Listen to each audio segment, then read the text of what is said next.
Bonjour, c'est Gilles du site boursicoté.com. Voici l'analyse technique des principales paires de devises du marché Forex ainsi que l'analyse de l'or et du pétrole pour les matières premières. Nous sommes aujourd'hui le jeudi 18 octobre 2012 et sur l'euro-dollar, eh bien, nous avons une petite phase de consolidation qui est en train de se mettre en place, comme je vous l'avais un peu annoncé hier.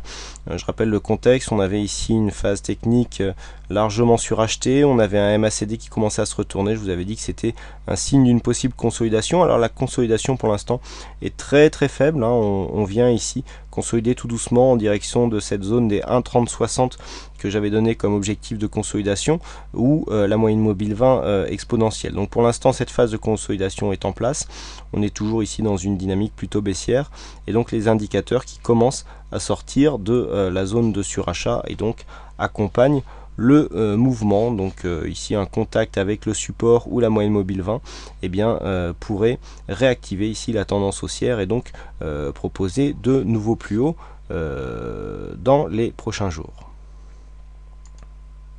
On continue avec le câble, donc le câble qui est lui aussi sur une phase de hausse. Je vous avais aussi dit qu'on avait une possibilité d'une phase de consolidation, du point de vue des oscillateurs, nous étions largement surachetés.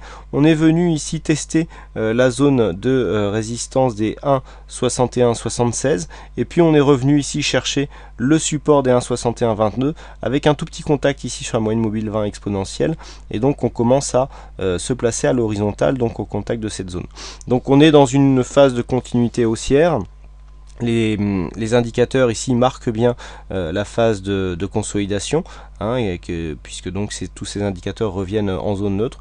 On peut très bien donc continuer, donc la continuité de cette tendance sera validée en cas de nouveau contact et donc inscription d'un nouveau plus haut sur la zone des 1,6176 avec une phase d'invalidation du mouvement qui est vraiment très basse. On aurait pu consolider jusqu'ici jusqu'à 1,6097 sans vraiment remettre en cause l'évolution haussière de cette tendance donc sur le câble. On continue avec le dollar yen. Alors le dollar yen qui est ici sur une tendance, alors on avait une tendance directe ici qui était très dynamique, on a eu une phase de consolidation. Hier je vous avais dit qu'ici en rejoignant la moyenne mobile 20 exponentielle, il était possible que l'on retourne et donc que l'on aille confirmer cette tendance. C'est tout à fait ce qui s'est passé. On est revenu ici au contact de la bolle sup et on continue comme ça à marquer des nouveaux plus hauts. Donc on a cassé les 79,17. Donc du point de vue du fond de tendance, on se dirige maintenant vers la résistance majeure des 79,70 et donc vu la dynamique que nous avons sur cette tendance, cet objectif est tout à fait réaliste. Alors au niveau de la résistance, là le fait qu'on ait un support ici qui se transforme en résistance, c'était vraiment sur un mouvement court terme.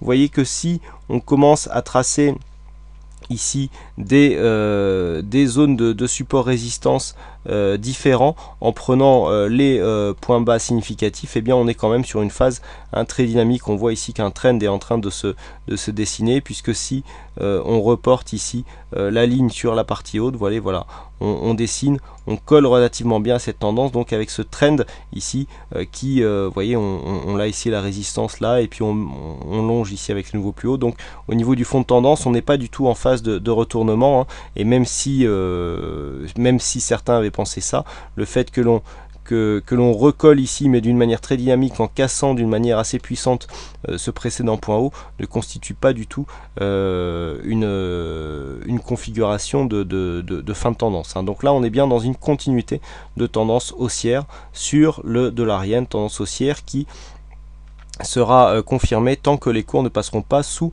les 78,60. On continue avec l'or, donc l'or qui a marqué son mouvement baissier. Hier je vous indiquais un comblement du gap depuis l'ouverture des cours, donc dimanche soir, et puis suite à ce comblement on voyait bien ici que cette zone devenait résistance. On a confirmé, donc en revenant ici au contact des 1739 $ l'once, on est en train de confirmer la tendance baissière qui sera totalement confirmée en cas de contact avec les 1730 et si possible inscription d'un nouveau plus bas. Si tel était le cas, on voit encore que cette moyenne mobile 20 exponentielle ici représenter un très bon point d'entrée dans cette continuité de tendance, même si c'était risqué du fait que ce n'était pas le premier, mais on voit qu'on est toujours dans cette continuité, même si on dirait que la dynamique commence à faiblir. Les indicateurs nous montrent ici qu'on serait plutôt sur une dynamique baissière, donc là on peut très bien transformer l'essai et venir marquer un nouveau contact sur les 1730 $ l'once. Et enfin on termine avec le WTI, donc le WTI qui marque des gros mouvements quand on est en unité de temps 15 minutes, mais bon, qui ne sont pas exceptionnels hein, lorsqu'on passe en unité de temps 4 heures. Donc voilà, le WTI qui reste ici dans son range.